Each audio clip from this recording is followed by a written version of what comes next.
When Wargroove was announced, it was met with a chorus of applause from people hoping for a spiritual successor of sorts for Advanced Wars. Having been over 10 years since the last Advanced Wars game, people have been dying for another tactics game like it. But is it enough just to be another Advanced Wars-like game? Much like Advanced Wars, Wargroove is a turn-based strategy game that relies upon careful tactical decisions in unit creation, placement, movement, and combat. You'll fight with trebuchets, archers, swordsmen, spearmen, air units, naval units, mages, and more with 4 different factions. The 4 factions are the Cherrystone humans, the Viking-like Felheim, the Nature Florin, and the Desert Nation with a blend of feudal Japan with ancient Egypt called the Heavensong Empire. The overall gameplay is about capturing villages for sources of income, which allow you to produce new units to win the game. You either win by destroying the enemy commander or destroying their headquarters. Each nation has 3 different commanders that they can lead into battle, and each commander has its own special ability called a groove. So for example, Mercia has a healing aura that she can place, which can heal nearby allied units, while Emmerich has a defensive aura he can place that boosts the defense of nearby allied units.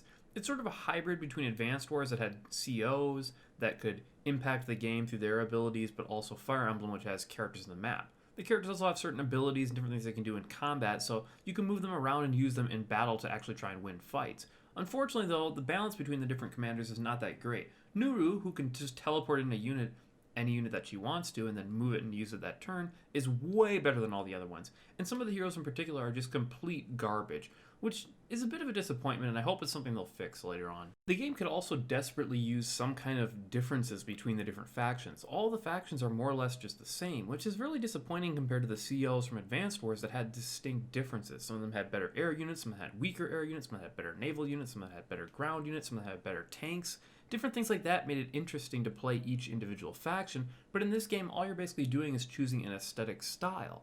Speaking of aesthetics, graphics is one area that Wargroove excels at, very much so. The graphics are a cartoony style that looks really nice. All the characters are beautifully animated with interesting art, the units look fantastic, the terrain looks fantastic, the battle animations as they battle out and dragons breathe fire and archers launch arrows looks great, and it's very impactful too. It really feels like they're launching arrows or they're launching trebuchets or they're stabbing. It's just very interesting to watch. There's a fairly extensive map editor which is really awesome in this game. You can create your own maps and then share them online to play against people, and there's also interesting triggers you can put into them that kind of remind me of some of the maps that you'd find in Warcraft 3 where people have changed the game in a sense. That's really cool. The multiplayer is a bit of a mixed bag. I really appreciate that they have cross-play in this game so you can play against Switch players while on PC and vice versa. That's really awesome, but I really think this game needs a ranked mode. Now, personally, ranked play is really important to me, but it might not be to you. This game does have quick play. You can create games and just join with buddies. You can just play random maps that you've created or random maps that people have created online,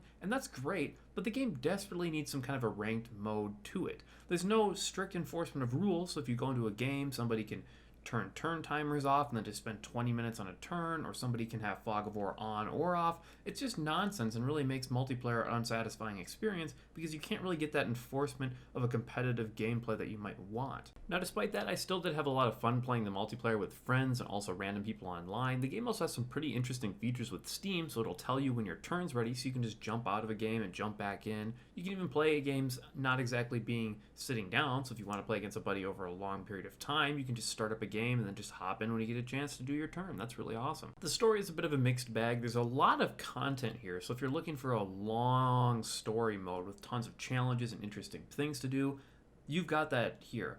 But it's not particularly satisfying when it comes to the story and writing department. It's very childish and cartoony, and that's not a bad thing, but I just wasn't able to get attached to any of the characters. It's basically a simple revenge plot when the king dies at the beginning of the game, and then Mercia becomes the queen and goes on a quest to try and exact her revenge. It's just not particularly satisfying. There's a bunch of interesting jokes and humor they try and throw in, but it kind of just falls flat on its face. And as a result, I just found it to be kind of a dull and boring experience, aside from the challenges of actually beating different levels. As you progress through the campaign, you'll unlock special modes like Puzzle Mode, where they have special puzzle maps to do, so this is really great for people who like interesting challenges to complete, and I think that's one of the interesting parts about this game. There's just so much content, whether you want multiplayer, whether you want to do map making, whether you want to do these puzzle maps, or you really want to do campaign, and even when you're doing the campaign, there's side quests and main quests. There's so much to do. Overall, Wargroove gets a 7 out of 10. It's a bit above average, and it's a good game, but it just falls short of being perfect or great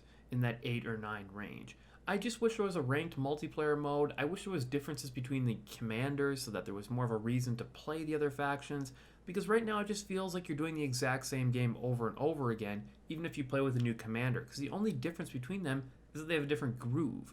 So you're basically just doing the same thing. What I can say on the positive side is that this game has a fantastic art style. The battle animations are great. It's very tactical and strategic, and it feels very satisfying when you pull off interesting moves and tactics to win a game, either multiplayer or single player, or to complete some of those puzzle maps. It's just got a ton of content as well, whether it be the campaign, the map making, the multiplayer, everything. It just has everything in this game, even if it is a little bit shallow in some areas, like how I wish there was a ranked multiplayer mode. But despite all that, Wargroove is a great game that I can recommend. I just wish it had some elements that were a little bit better, but I still will recommend it.